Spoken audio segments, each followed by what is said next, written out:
Honey, if you can actually afford this necklace, I'll quit. Irene Harlan leaned her elbow on the display case like she owned the world, which in her mind she did. Her voice carried, deliberate, meant to reach every corner of the showroom. The laughter followed instantly, quick, decisive, people choosing sides. Felicity Lang didn't move or flush. She didn't look away. She stood there in dark jeans and a plain t-shirt, a worn canvas tote slung over her shoulder, ordinary enough to be dismissed at a glance. Except it wasn't. Inside that tote rested a black card. Behind that card was $1 billion holding company. And behind that holding company was the building Irene was standing in. The morning light hit the display cases at Hargrove and Lane like it had been hired to do so. Everything in that store was deliberate. The white orchids on the reception pedestal, the soft jazz threading through the air, the way the overhead lights were angled to make the diamonds look like they were breathing. It was a beautiful place. It knew it was beautiful. And so did the woman who ran it. Irene Harlan stood at the center of the showroom floor with her arms loosely crossed and her eyes moving, always moving. She was sharp-jawed and put together in the way that took real effort to make look effortless. Her black blazer was pressed. Her highlights were fresh. She had managed this store for years, and in that time she had never once let it forget who was in charge. Kylie, her voice was low, crisp. The Maurice case is in the back left corner. I want it front and center and stand up straight. You look like you're apologizing for being here. Tessa, young and already trained to flinch, straightened immediately. Irene turned back to the floor. She saw everything. That was her gift, or so she believed. She could read a person in the time it took them to cross the threshold. Shoes first, then bag, then the way they moved, confident or cautious, purposeful or just wandering. She had built her whole philosophy on it. Appearance signals belonging. She had said it so many times it had stopped feeling like an opinion and started feeling like a law. The door opened. A couple stepped in, young, Latino, dressed nicely but not extravagantly. The man had his hand at the woman's back. They were looking at the Legacy Collection display with wide, hopeful eyes. Irene drifted toward them, smooth and unhurried. "Good morning," she said warmly.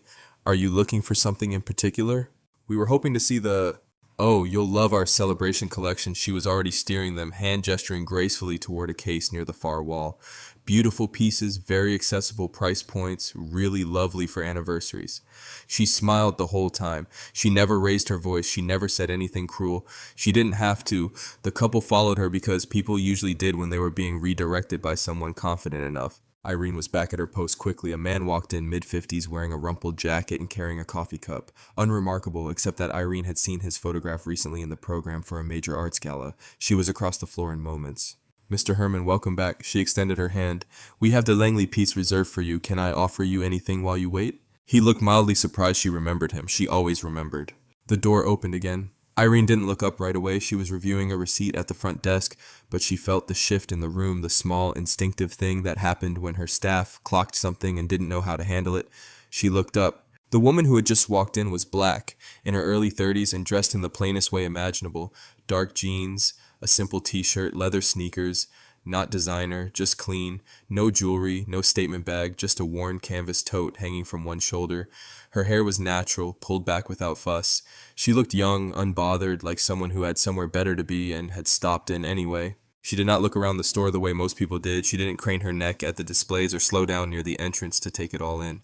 She walked directly to the Legacy Collection. Irene watched her. She nudged Tessa once with her elbow, a small practice gesture, and the two of them shared a look that didn't need any words. The woman leaned over the glass case and studied the centerpiece necklace. Platinum, diamonds, a staggering price.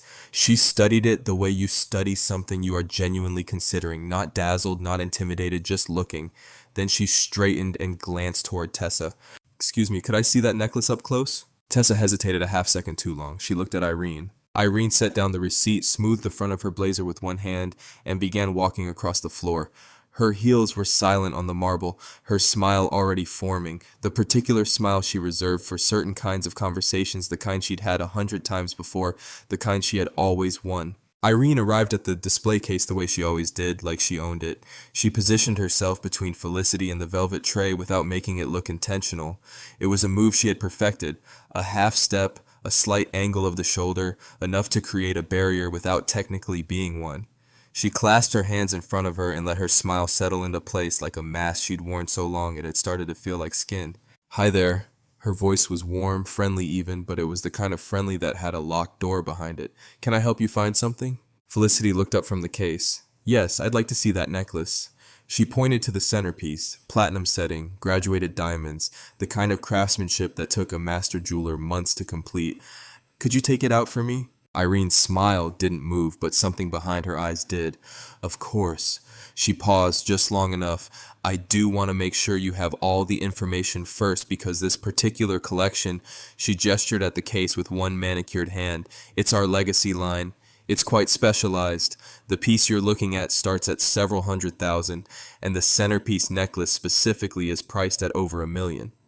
She said the number slowly, carefully. The way you speak to someone you've decided needs things explained simply. That's fine, Felicity said. I'd still like to see it. Something shifted in the room. Tessa, standing nearby, went very still. The two customers browsing near the celebration collection, a woman in her 40s and a younger man who appeared to be her son, had stopped pretending to look at the display cases. Everyone was watching now. Irene tilted her head. I just want to be transparent with you because I'd hate for there to be any confusion. She lowered her voice just enough to seem considerate while staying perfectly audible to everyone around them. These pieces aren't like our other collections. There's no financing, no payment plans. It's the kind of purchase that, she smiled again. Well, it's a very particular kind of buyer. I understand that, Felicity said. Her voice was even, quiet, steady in a way that should have been a warning. I'd like to see the necklace. Irene straightened. She glanced at Tessa, then at the two customers watching from across the room. She could feel the audience. She had always performed better with an audience. Okay, I'll tell you what. She leaned one elbow lightly on the top of the case, casual as anything. We also have a really gorgeous gift section right near the entrance. Beautiful pieces, sterling silver, some lovely gold-plated items, really elegant options in a much more accessible range. She gestured toward the front of the store. I think you'd find something really special over there. Felicity didn't look toward the entrance. She didn't move at all. I didn't ask about the gift section, she said. The smile on Irene's face curdled into something else. Not anger, not yet, something more dangerous. Amusement, the kind that needed witnesses. She looked over her shoulder at Tessa, a slow, deliberate look, the kind that came with an expectation attached to it. Tessa's eyes darted between Irene and Felicity. She understood what was being asked of her. She had learned in her time working under Irene Harlan that there were two options when Irene looked at you like that. Perform or pay for it later. A small, uncomfortable smile crawled onto Tessa's face. Not confident, not cruel, just the desperate compliance of someone who had already calculated the cost of staying neutral and decided she couldn't afford it. Irene turned back to Felicity, satisfied, and the words came out light as air, easy as breathing, delivered with the confidence of someone who had never once been wrong about anything. Tell you what, honey, if you can actually afford this, I'll quit. It landed like a slap. The younger male customer across the room snorted, quick and unguarded. The woman beside him said nothing, just looked sharply at the floor. Tessa's smile faltered the instant the words were out, like some part of her recognized, too late, that a line had just been crossed, that she was now standing on the wrong side of. But she didn't correct it. She just stood there, still and pale, caught. Irene stood straight, arms crossed now, chin lifted, satisfied, certain. The silence that followed lasted several long seconds. Felicity held Irene's gaze. She didn't flinch, she didn't flush, she didn't look away or down or anywhere else. She just looked at Irene with an expression that was impossible to read, calm and deep, and somehow much older than her years, like still water with no visible bottom. Then, very quietly, she said, I'll hold you to that. She reached into the canvas tote and pulled out her phone. She dialed a number, and she waited. Felicity dialed like she was checking the weather. No hesitation, no dramatics. She just pulled out her phone, found the number, and pressed call.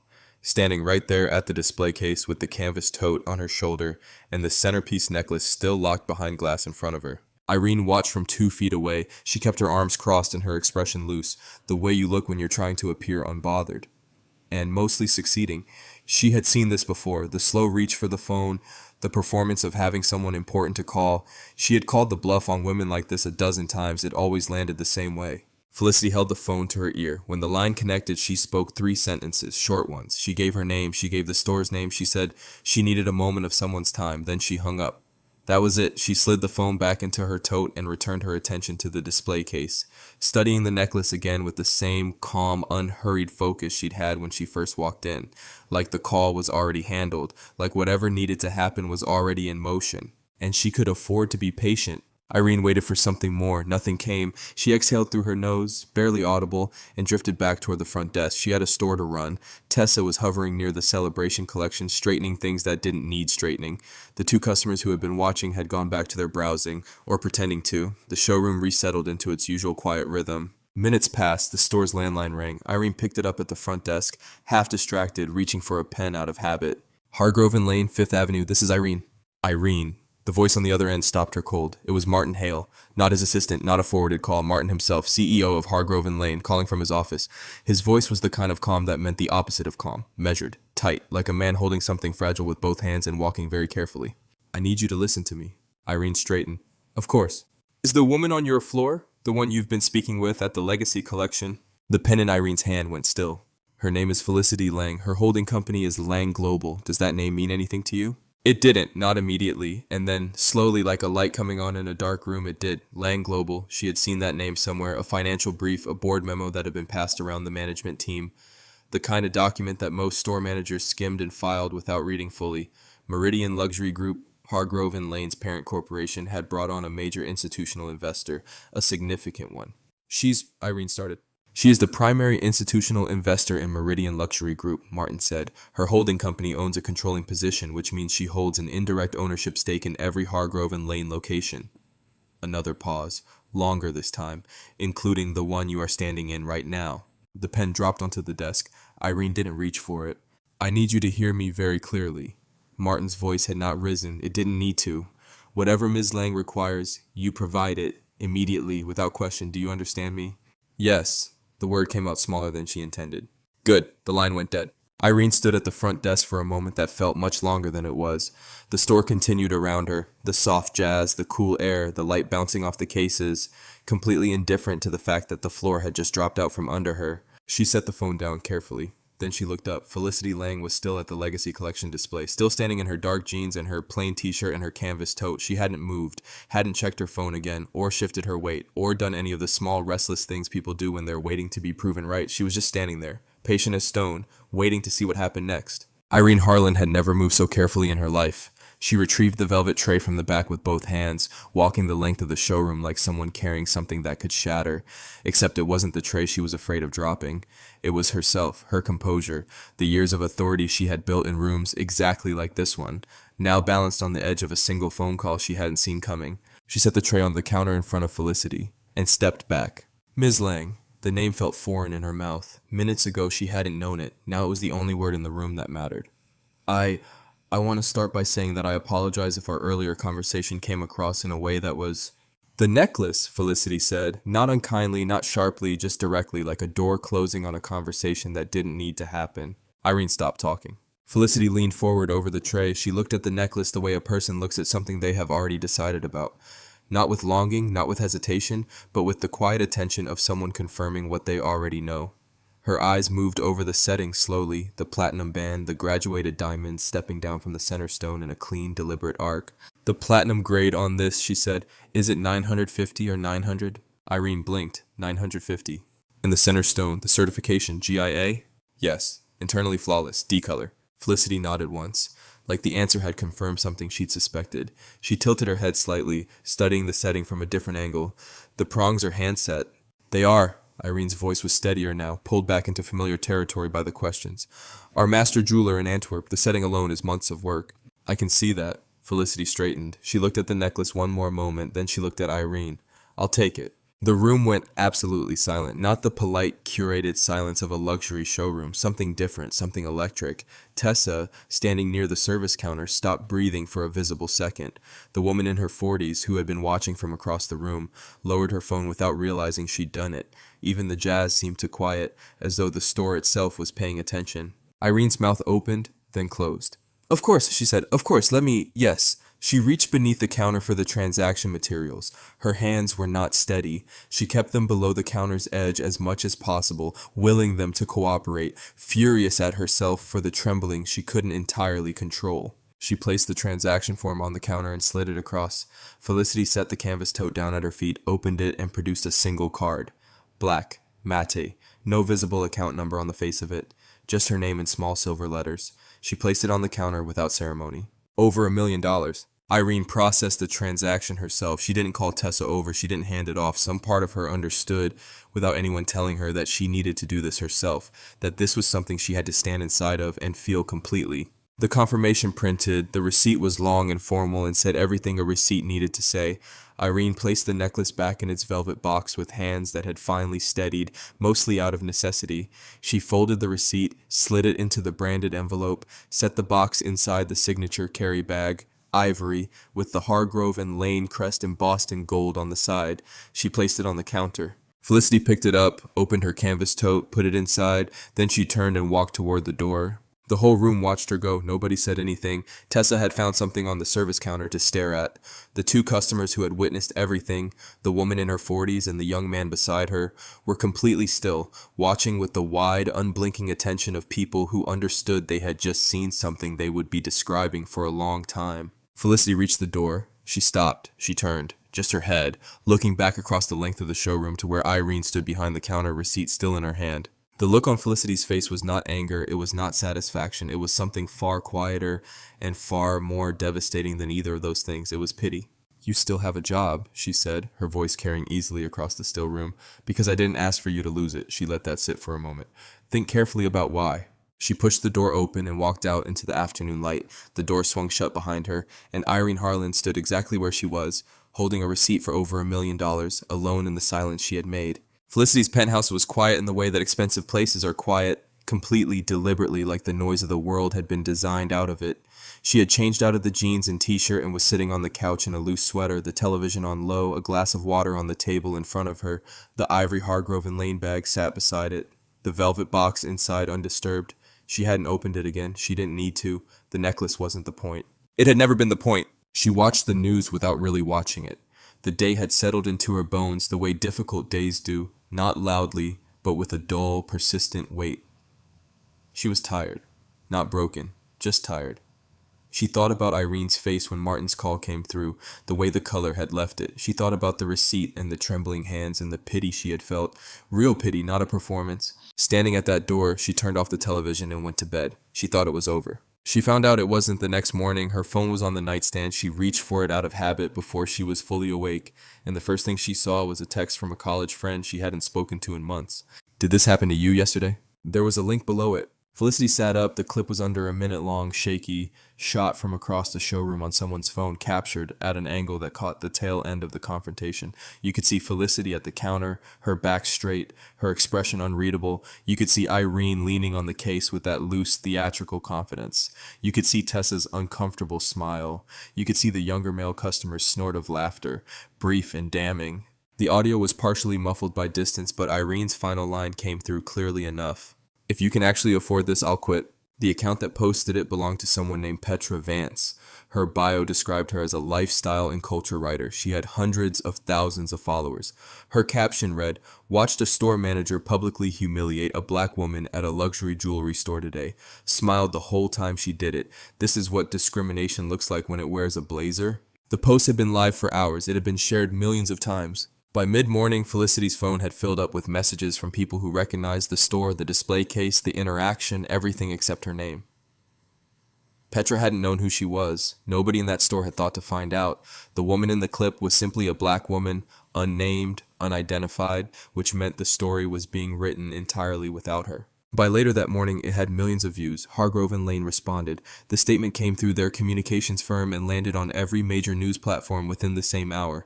It was several paragraphs of carefully constructed nothing, and Felicity read every word of it twice at her kitchen counter with her coffee going cold beside her. The first paragraph expressed deep commitment to an inclusive and welcoming environment for all guests. The second acknowledged an unfortunate interaction that did not reflect the values of Hargrove and Lane. The third announced that Irene Harlan had been placed on paid administrative leave pending a full internal investigation, a move dressed up to look like consequence and designed to function as protection. Then the fourth paragraph, security footage and additional context not captured in the circulating video indicate the interaction has been misrepresented in certain material respects. The customer in question was at all times treated with professionalism. She completed a purchase and departed the store satisfied. We consider this matter resolved. Felicity read that last sentence 3 times. She completed a purchase and departed the store satisfied. We consider this matter resolved. They had taken the over $1 million transaction, the moment that was supposed to mean something, the moment that was supposed to land, and turned it into a closing argument, proof that nothing happened, evidence that she had walked out happy.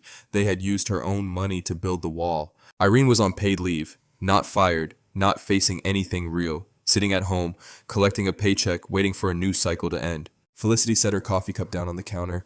Not hard, not dramatically, just down, with the quiet, deliberate precision of a woman who has just made a decision she will not be talked out of. She stared at the statement on her phone screen.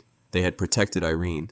They had buried the story. They had done it efficiently, professionally, and completely, and they had done it using her own purchase as the weapon. Margaret Ellison's office was on a high floor, and it looked like her dark wood, clean lines, a wall of windows overlooking the city that let in enough light to work by without making anything feel soft. There were no decorative items on the desk, just files, a legal pad, and a pen that had been used enough to show it. The diplomas on the wall were hung straight and never talked about. Margaret herself was older, with close-cropped natural hair and the kind of stillness that came from spending decades in rooms where losing your composure cost you everything. She listened to Felicity without interrupting. That was the first thing Felicity had always appreciated about her. Margaret let you finish. She let you lay the whole thing out, every piece, every sequence, before she touched any of it. When Felicity was done, Margaret picked up her pen. She didn't write anything yet, she just held it. A discrimination lawsuit is winnable, she said. I want to be clear about that. What happened to you in that store is documented, partially on video, and witnessed by multiple parties. She paused. But winnable and fast are two different things. Hargrove and Lane's legal team is large, and they are experienced at exactly this kind of defense. We are talking about years of litigation, discovery motions, depositions, delays. She set the pen down. And during all of that, Irene Harlan sits at home on paid leave. Martin Hale runs his company, and the statement they publish stays on the internet defining what happened before we get a single word in front of a judge. Felicity nodded slowly. I know. So tell me what you're actually thinking. Felicity was quiet for a moment. Outside, many floors down, the city moved at its usual relentless pace, completely indifferent. I want the pattern, Felicity said. Not just what happened to me. If they've done this before, if there are other women who walked into that store and were treated the same way, then this isn't an isolated incident. It's a practice. She looked at Margaret evenly. That's a different story. Margaret studied her. You have someone in mind for that? I do. Roger Bennett answered on the second ring, which meant he had been expecting her call, or he had been awake anyway. With Roger, it was usually both. He was broad-shouldered, with reading glasses he was always misplacing, and a reputation that preceded him into every room he entered. He had broken several major corporate cover-up stories in recent years. Some had resulted in federal investigations. He was not a man who frightened easily, and he was not a man who let a story go once he had decided it was worth telling. Felicity told him what she needed, not the full story, not yet. She asked him to look into Hargrove and Lane's complaint history and Irene Harlan's record quietly, without any publication commitment, without his name attached to anything, just information. How quiet, he asked. Completely. A short pause. Give me some time. She trusted him because she had known him for years, since they were both young and broke and certain they were going to change something. He had changed things his way. She had changed them hers. The friendship had survived the distance between those two paths, which was the best kind of friendship. She hung up and went back to work. The rest of the day passed without incident, which was its own kind of discipline. Felicity answered no press inquiries. Her assistant had fielded several by midday. She declined all of them through a single reply. Ms. Lang has no comment at this time. She sat in meetings, she reviewed contracts, she signed off on a logistics expansion her team had been preparing for weeks. She did every ordinary thing the day required of her, and she did it without letting the weight of the morning show on her face.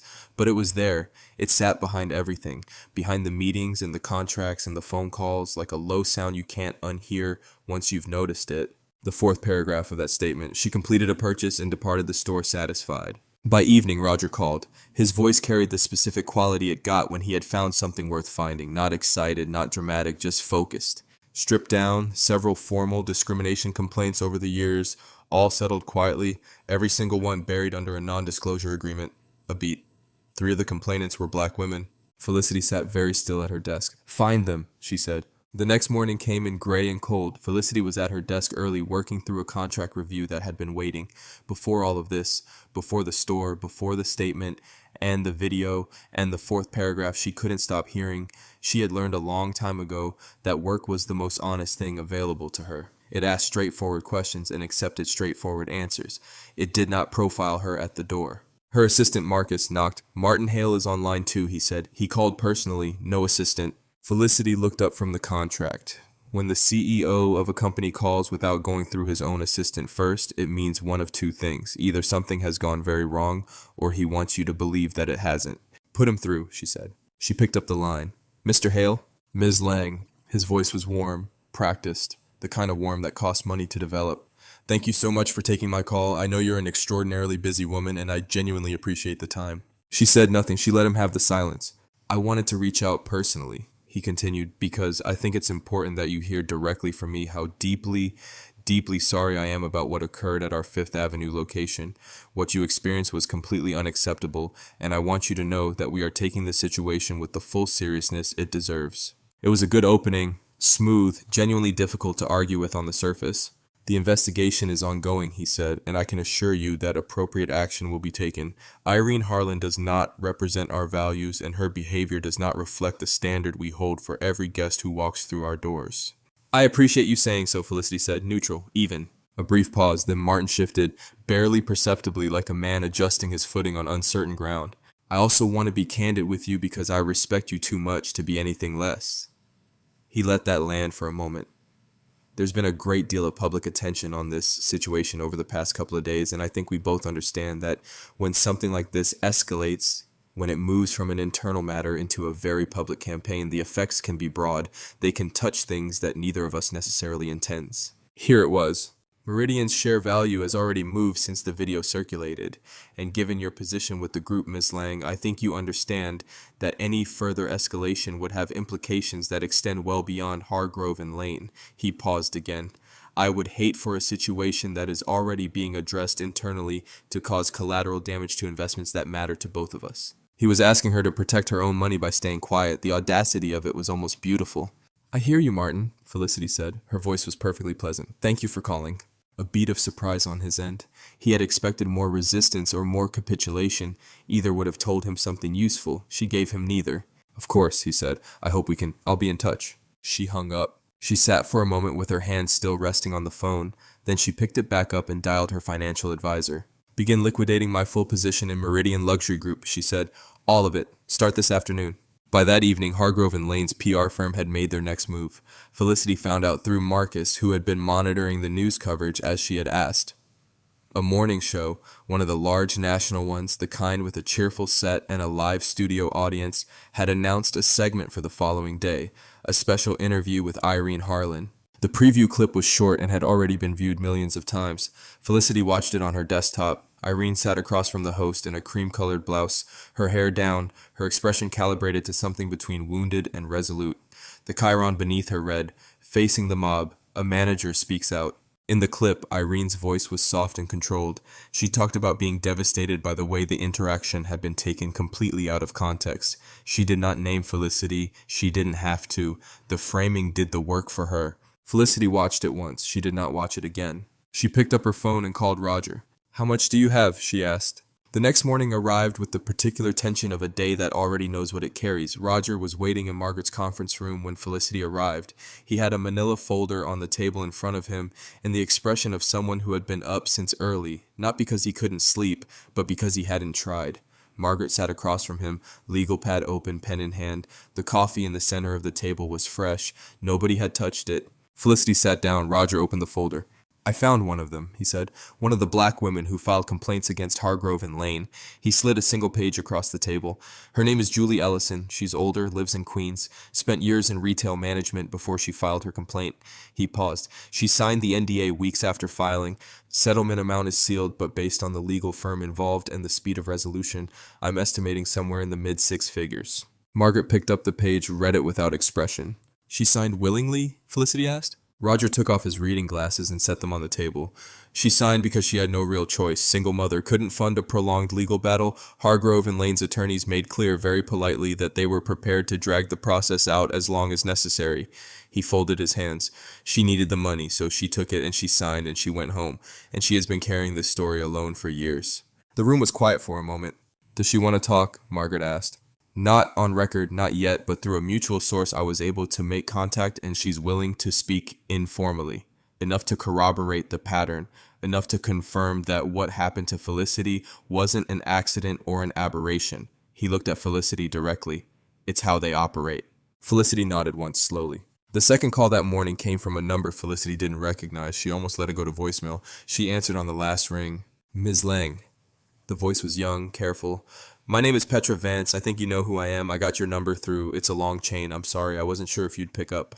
Felicity leaned back in her chair. I picked up. A breath on the other end. I wanted to call because I need you to know that what's happening with that video, with the way Hargrove and Lane is spinning it, it makes me sick. I posted that clip because what I saw was wrong and I wanted people to know it happened. A pause. I didn't think they'd come after me for it. They sent you a legal letter, Felicity said. Recently, cease and desist. They're claiming the clip misrepresents the interaction and damages their brand. Petra exhaled. I have hundreds of thousands of followers and I write about culture and lifestyle and I've never had a lawyer contact me in my life. She stopped, steadied herself. I'm scared, but I'm not taking it down. Felicity was quiet for a moment. Don't take it down, she said. By early afternoon, the four of them were in the same room. Felicity, Margaret, Roger, and Petra, who turned out to be smaller in person than her online presence suggested, with paint-stained fingers and the alert, watchful eyes of someone who notices everything. She sat at the end of Margaret's conference table with her phone in front of her and her back very straight. They laid it out together, piece by piece, Felicity's account, Julie's corroboration, Petra's video, the settled complaints, the NDA pattern, Martin's phone call, the morning show segment. The plan that formed over the next couple of hours was straightforward. Roger would write a fully documented investigative piece. Not a reaction to the viral video, not a celebrity story, but a serious sourced examination of Hargrove and Lane's documented history of discriminatory conduct. Felicity would go on the record. Julie's account would be included, anonymized but unmistakable to anyone paying attention. The piece would name Irene. It would name Martin. It would establish the pattern with documentation behind every claim. Target publication in the coming days. Margaret submitted the completed article to the publication's fact-checking team that afternoon. Roger drove straight from her office to his own to begin the sourcing review. Felicity took the elevator down to the lobby alone. She pushed through the revolving door into the cold afternoon air and stood on the sidewalk for a moment, the city loud and indifferent around her. For the first time since the morning in the store, she felt like the ground beneath her was solid. The week moved the way weeks do when you are waiting for something, slowly and then not at all. The work continued. Roger was deep in sourcing, running down every document, every filing, every paper trail that touched Hargrove and Lane's complaint history. Margaret was coordinating with the publication's legal team, walking them through the corroborating materials line by line. Petra had taken down nothing. Felicity ran her company and answered no interviews and watched the news coverage with the detached attention of someone studying a map of terrain they are about to cross. The viral video had settled into the internet the way these things do, still circulating, still generating commentary, but no longer exploding. The morning show segment with Irene had aired and generated its own wave of reaction, split roughly in half between people who believed her and people who didn't.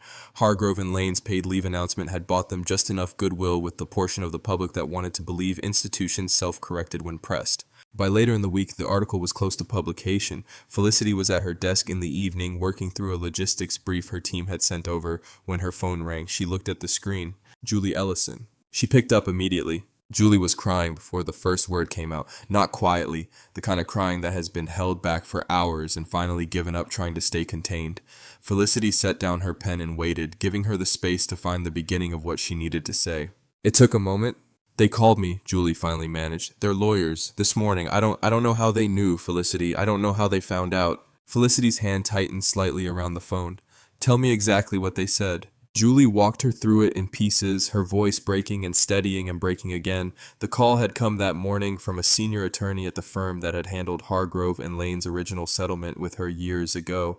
He had been professional, courteous even, which somehow made it worse. He reminded her, with precise and carefully documented legal language, that her non-disclosure agreement was ironclad, reviewed and upheld in prior instances, and that any cooperation with a journalist in any form, including anonymized accounts, constituted a material breach of that agreement. Then he told her what a material breach would cost her, the full original settlement amount to be returned in its entirety, plus damages. The figure he quoted was substantial. I don't have that, Julie said. Her voice had gone very flat. The crying had stopped, replaced by something quieter and more frightening. I used that money to pay off my house, my daughter's tuition. I don't have it, Felicity. I cannot. She stopped, started again. I have a daughter. Felicity closed her eyes for a second. I know, she said. I'm sorry. Julie's voice fractured again on the word. I wanted to do this. You have no idea how long I have wanted someone to finally. She couldn't finish it. Julie. Felicity kept her voice steady, calm, not because she felt calm, but because Julie needed someone in the room who did. You don't have to apologize to me, do you hear me? Not for a single second. They stayed on the line together for a few more minutes. Felicity said what could be said. She meant all of it. Then Julie said goodnight, and the call ended, and the office went very quiet. Felicity sat without moving. Minutes later, Roger called. She knew from the first syllable of his voice. The publication pulled it, he said. Their legal team received a preemptive letter this afternoon addressed directly to the editor-in-chief. Hargrove and Lane's attorneys put them on notice about the sourcing, the NDA implications, potential litigation exposure. A pause. Without Julie's corroboration, the pattern can't be verified in print. Everything else we have is strong, but the spine of the piece is gone. Another pause, shorter. The editor made the call an hour ago. The piece is dead. Felicity said nothing for a long moment. Okay, she said finally. Felicity, I'll call you tomorrow, Roger. She hung up, sat back in her chair. The logistics brief was still open on her desk, completely irrelevant now. Outside, the city hummed its indifferent hum many floors below. Margaret arrived soon after. She had clearly come straight from her own office, coat still on, bag over one shoulder, reading glasses pushed up on her head. She sat down across from Felicity without preamble, and the two of them held the silence together for a long moment, the way people do when words haven't caught up to what just happened. Then Margaret set her bag down, folded her hands on the desk, and spoke. They've done this before, she said, flat, certain. They know exactly how to do this. Felicity opened her news alerts the next morning and found her own name. It was the first time in her public life that had happened, and it landed with a specific kind of wrongness, like hearing your voice played back on a recording, familiar and foreign at the same time. She stood in her kitchen in the gray early light, phone in hand, reading the headline that Martin Hale had handed to the financial press sometime the night before. Billionaire's personal vendetta rattles Meridian Luxury Group. 2 outlets had run with it, a third had picked it up by early morning. The framing was consistent across all of them, clearly fed from the same source, shaped by the same hands. Felicity Lang, described in each piece as a major institutional investor, had initiated a significant divestiture of her Meridian Luxury Group position following a personal dispute at one of the group's retail locations. Analysts quoted in the pieces used words like erratic and emotionally driven. One of them used the phrase troubling lack of fiduciary judgment. Martin had not quoted himself directly, he never would, but his fingerprints were on every sentence. He had found a way to take the story of what happened to her in that store and replace it with a different story entirely, one where she was the problem. Unstable, vindictive, a woman letting her feelings override her responsibilities. He had taken her silence and filled it with his own version of her, and because she had no public presence, no record of statements, no history of speaking for herself in any forum, there was nothing to contradict it. She put the phone face down on the counter. Roger called early. I saw it, Felicity said before he could speak. I'm sorry. He meant it. He moved fast. I should have anticipated. You couldn't have. She picked up her coffee, set it down again. What do we have left? A pause. The 2 women whose complaints were dismissed without settlement. No NDAs. They're reachable. But without Julie's corroboration and without the article, their accounts alone aren't enough to establish the pattern in print. Any publication that runs something now, after the legal letter Hargrove and Lane sent, is going to be extremely cautious. He exhaled. We need something that changes the entire shape of the story. Felicity said nothing. Felicity, his voice shifted. Careful now, feeling for the edge of something. There is one thing that changes everything, a beat, but it requires you to... I know what it requires, she said. She hung up and called Petra. Petra answered, sounding like she hadn't slept. She probably hadn't. I saw the articles, Petra said immediately. What they're doing to you, framing you as irrational, like you're the one who caused a problem. Her voice cracked with genuine outrage. It's the same thing they did with the video. They just keep rewriting it. I know, Felicity said. What do we do? Felicity looked out the window at the city below, dense and gray and completely certain of its own importance. She thought about a question she had been carrying since she sat in Margaret's office and heard about the complaints and the pattern that had been running for years behind clean glass and soft jazz, and a smile that locked the door. She thought about every woman who had walked into that store before her and been turned away before they even reached the display case. Every woman who had gone home and said nothing because what was the point? Every woman who had signed a document that cost her something she couldn't get back in exchange for money she shouldn't have needed and silence she shouldn't have had to keep. She was in her early 30s. She had more money than she would ever spend. She had lawyers and journalists and connections, and she had been on the verge of letting this get buried. That evening, Felicity sat alone in her office. The logistics brief from earlier in the week was still on her desk, still waiting. The velvet box sat beside it. She had brought it from the penthouse that morning without fully deciding why. She opened it now and looked at the necklace in the lamplight. Over $1 million of platinum and diamonds bought to prove a point to a woman who had already moved on to her next performance. She looked at it for a long time. Then she closed the box, picked up her phone, and called Roger. Come to my office tomorrow morning, she said. Bring your recorder. A beat of silence. I'm going to give you the whole story. Roger arrived with his recorder and no coffee. That told Felicity something. Roger always had coffee. The fact that he hadn't stopped for it meant he had come straight from wherever he'd been, moving fast, not wanting to be late for something he understood mattered. He set the recorder on the desk between them, small, black, unremarkable, and sat down without unpacking anything else. Felicity had a glass of water, no notes. Before we start, Roger said, I need to ask you directly. Once this is out, it doesn't go back. Your name, your history, your company, all of it becomes part of a public story that you have no control over once it's printed. Are you certain? Felicity looked at him evenly. Press record, Roger. He pressed record.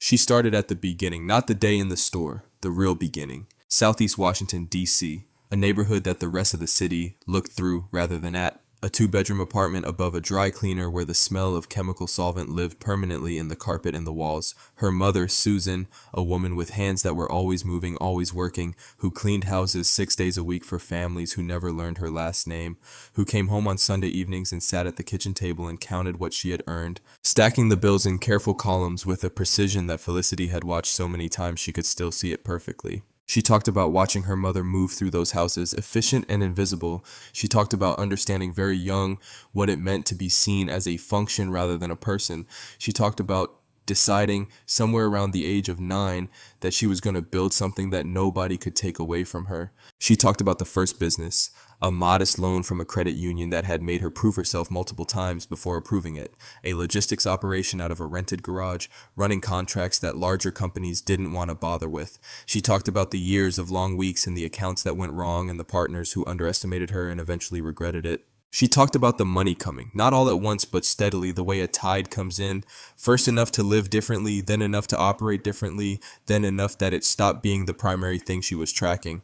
Then she talked about the stores. The first time in her early 30s, she had just closed a contract that would significantly grow her company's revenue.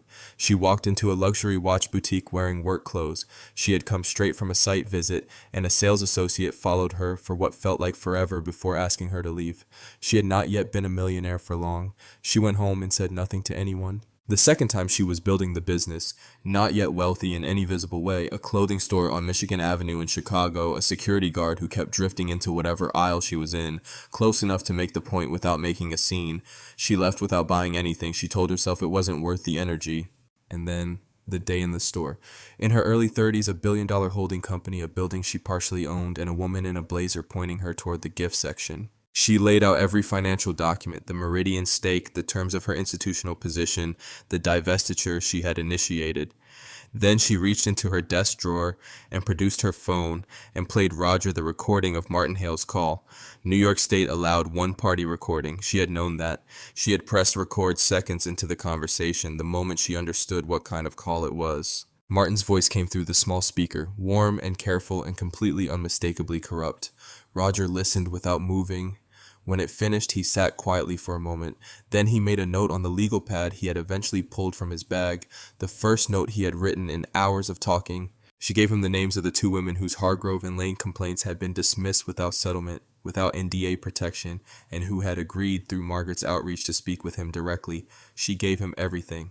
By evening, the recorder had been running for many hours, broken only by short breaks and one walk around the block in the late afternoon cold when the weight of certain memories required movement to carry. Roger stopped the recording. He sat back, looked at her across the desk. Felicity, his voice was quiet. This isn't just an article, he paused. This is the story. She held his gaze for a moment. The velvet box was still on the corner of her desk, exactly where it had been all week. Then write it that way, she said. The next morning came in quietly. Felicity was up before dawn, which was not unusual. She made coffee, stood at the kitchen window, and watched the city come back to itself after the night. Delivery trucks, early joggers, the first yellow cabs cutting through streets that would be impossible by midday. She had slept better than she expected. Not well, but better. There was something about having spoken the whole truth out loud. All of it, for hours straight, that had loosened something in her chest she hadn't fully realized was clenched. She had one call to make before Roger submitted the piece. She made it early. Pamela Hayes answered on the second ring, which meant she had been awake already. At her age, she kept hours that alarmed her staff and impressed her opponents, of which there were many. She had chaired the New York City Commission on Human Rights for years, had served on the city council before that, and had spent her entire professional life doing the specific and exhausting work of making institutions answer for themselves. She and Felicity had known each other for years, not intimately, but with the particular respect of two women who had observed each other across enough rooms to understand what the other was made of. Felicity. Her voice was warm but alert, ready. I've been wondering when you'd call. I should have called sooner. You called when you were ready. That's what matters. A brief pause. Tell me where you are. Felicity told her. All of it, concisely, precisely, the way she had learned to communicate with people whose time was both valuable and genuinely limited. She covered the incident, the statement, the NDA pattern, Julie, the killed article, Martin's phone call, and the recording she had of it. She told Pamela about the two women whose complaints had been dismissed without settlement, without NDA, and who were prepared to file formally. Pamela listened without interrupting. When Felicity finished, there was a short silence, not hesitation, just the sound of a sharp mind organizing what it had just received. You understand that once you file formally under your full name, this becomes a matter of public record, Pamela said. The Commission's investigations are not confidential at the intake stage. I know. And you're prepared for that. I've been prepared since the morning in the store, Felicity said. I just needed the rest of it to be ready first. Another pause, shorter this time. I'll personally ensure the complaints receive full commission review, Pamela said. All three of them, yours and the two additional filings. If the pattern is as documented as you're describing, this will not be a quiet process.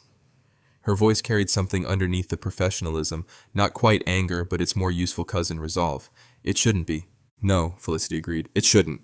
They spoke for another short while, logistics, timing, the coordination between the formal filing and the article's publication. Pamela's team would be prepared to receive the complaints the next morning. She would say nothing publicly until the article was live. When the call ended, Felicity finished her coffee standing at the window, watching a man walk a large, unhurried dog along the empty sidewalk below. The dog stopped every few feet to investigate something invisible. The man waited each time without impatience. She rinsed her cup and went to her desk. Margaret had been working through the weekend. She called with an update delivered in the clipped, forward-moving cadence she used when she was deep in the middle of something and didn't want to lose momentum. She had filed a formal legal challenge to Julie's NDA, a motion arguing the agreement had been signed under conditions of financial duress with inadequate time for independent legal review, and that the enforcement threat leveled against Julie constituted an improper use of a civil settlement mechanism to suppress witness cooperation. It would take time to resolve, possibly longer, but the filing created a legal record that the challenge existed, that someone was pushing back formally, in writing, in a court that would have to respond. It plants the flag, Margaret said. Even if it doesn't move quickly, they know we're coming. Good, Felicity said. By afternoon, Roger had submitted the completed article, thousands of words, every claim sourced, every document attached. The two women who had filed dismissed complaints had spoken to him directly and on record. Martin's recorded phone call was transcribed in full and verified by the publication's audio team. The headline, chosen by the editor after deliberation, was simple and exact. She bought the necklace, then they tried to bury her. The article went live the next morning. By midday, it was the most read piece in the publication's online history. Felicity was in a logistics meeting when Marcus slipped a note across the table to her with the number written on it. The read count updated every hour. She looked at it once, folded it, slid it into her jacket pocket, and returned her attention to the meeting. Felicity's phone did not stop. She let it go. She was back at her desk by early afternoon, hours after the article had gone live, working through a supplier contract that had been sitting in her inbox. Marcus had forwarded her the read count update, the numbers climbing in a column, updated hourly. And she had not looked at it again. She had done what she could do.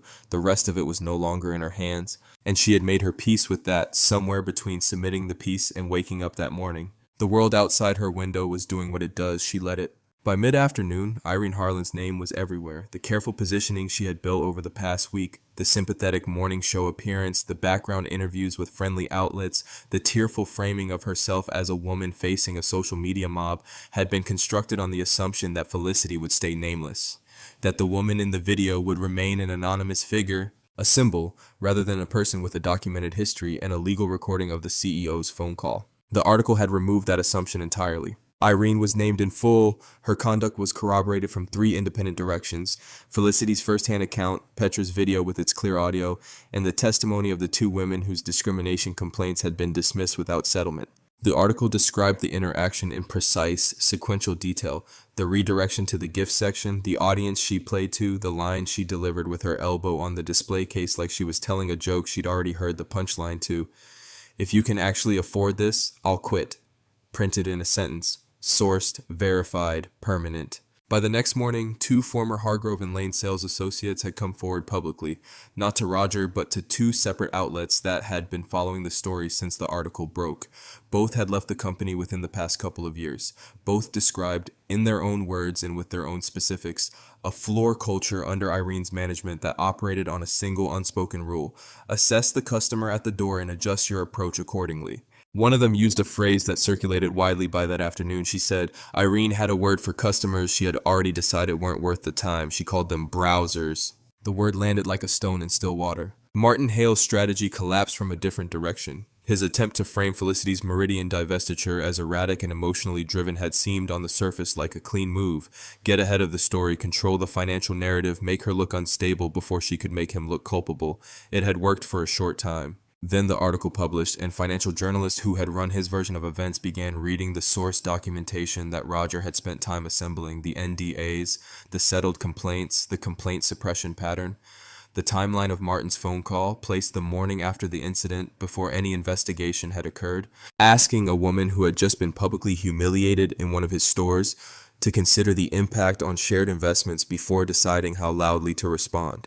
And then the recording, Martin's own voice, warm and careful and completely exposed, asking Felicity to be quiet in exchange for the protection of her own money. By that evening, the story was no longer about a store manager in a blazer. It was about a corporation that had spent years building a system designed to absorb discrimination complaints and continue unchanged, settling quietly, sealing with NDAs, and counting on the people it had wronged to eventually run out of resources or resolve. 3 members of Meridian Luxury Group's board issued a joint statement that night, calling for an independent operational review. The statement did not mention Martin by name. It didn't need to.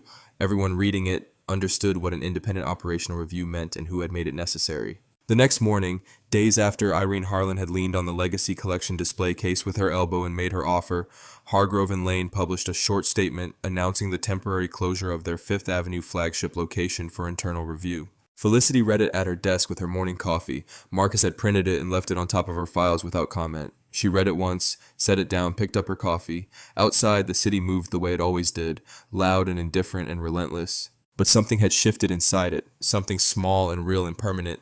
A door had closed, and this time it wasn't the one they had tried to close on her. Weeks passed. They passed the way the aftermath of difficult things always passes. Not cleanly, not all at once, but in pieces. A development here, a statement there. A door closing somewhere that you didn't even know had been open. Felicity tracked it the way she tracked everything, quietly from a distance through Marcus's daily briefings and Margaret's updates and the occasional call from Roger, who was still pulling threads even after the article had been published. Because Roger was constitutionally incapable of leaving a story alone until it had told him everything it knew. Hargrove and Lane's Fifth Avenue flagship reopened on a morning weeks after it had closed for internal review. The window displays had been refreshed. The orchids on the reception pedestal were new. The jazz was the same. It was always the same. And the light still hit the display cases at that particular angle that made the diamonds look like they were breathing. The operational management team was entirely different. Irene Harlan's name appeared on no roster, no internal directory, no staff communication. She was simply absent, the way things are absent when they have been removed rather than lost. Felicity learned this through Margaret, who had a contact inside the new management structure.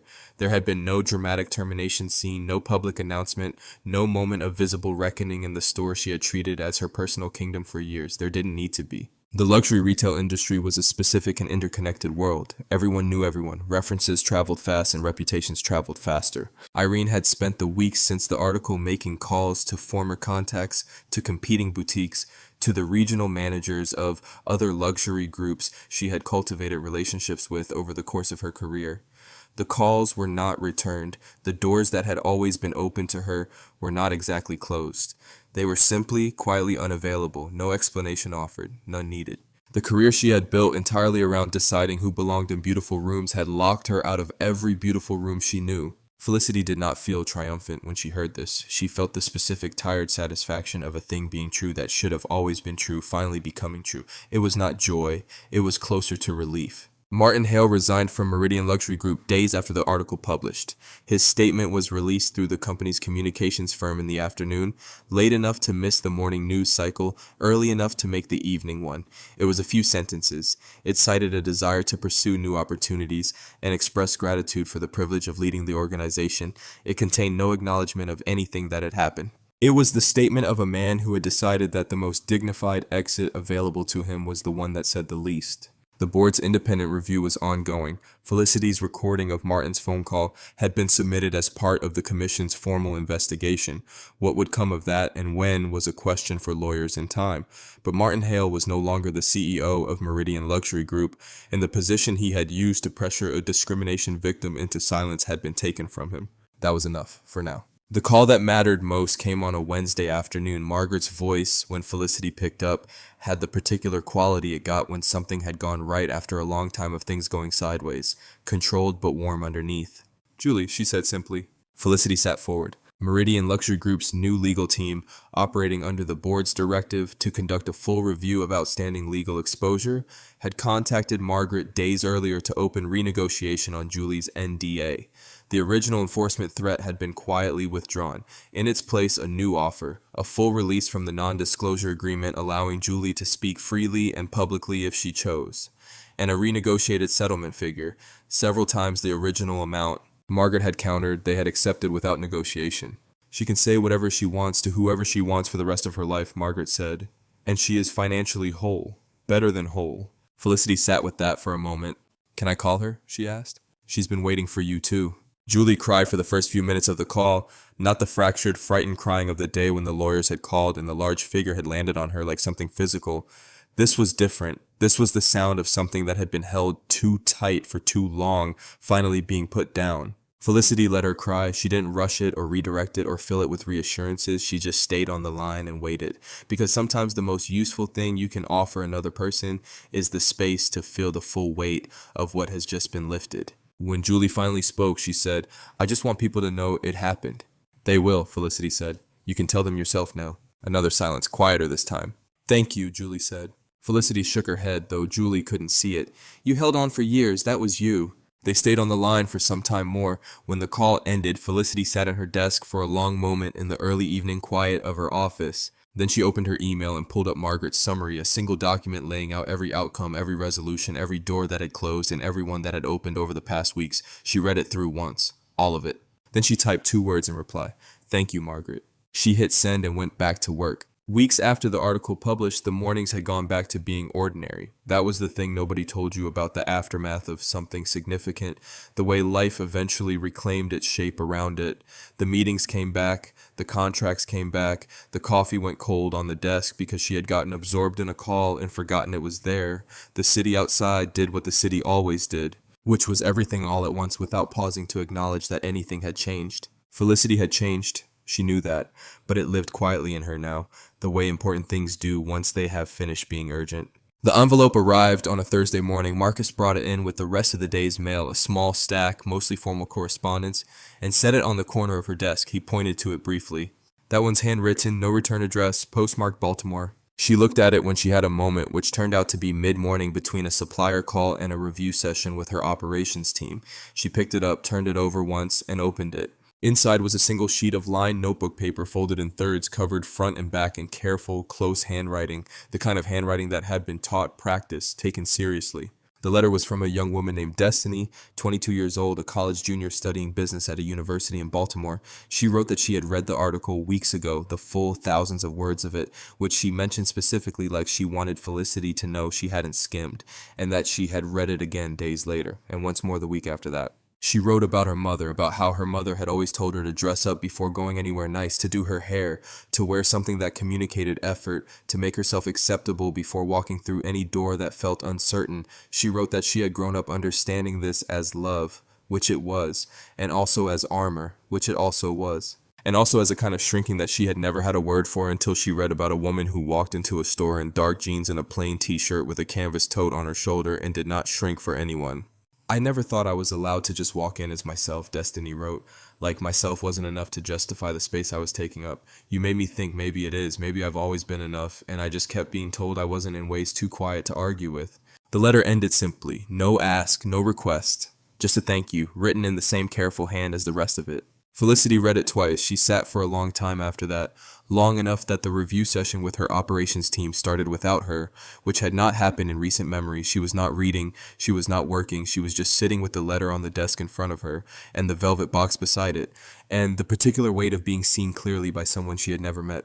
She took out a sheet of her personal stationery. It was cream-colored, heavyweight, with her initials embossed at the top in a dark gray that was almost black. She used it rarely, for things that deserved the formality of paper and a pen, and the time it took to mean every word. She wrote for a long while without stopping. She told Destiny about her mother Susan, about the dry cleaner smell in the carpet, and the careful columns of bills on the kitchen table on Sunday evenings. She told her about the first store that turned her away in her early 30s, and about going home and saying nothing, and about the long arithmetic of deciding over many years and many silences that staying quiet was a strategy she had run out of patience for. She told her that fear dressed up as caution is still fear, that the instructions to make yourself smaller, dress up, be acceptable, don't give them a reason, came from love, and she honored that love, and she also refused to obey it anymore. She ended the letter the way she had ended nothing else she had ever written, because she had never before said it to someone who needed it in quite this way.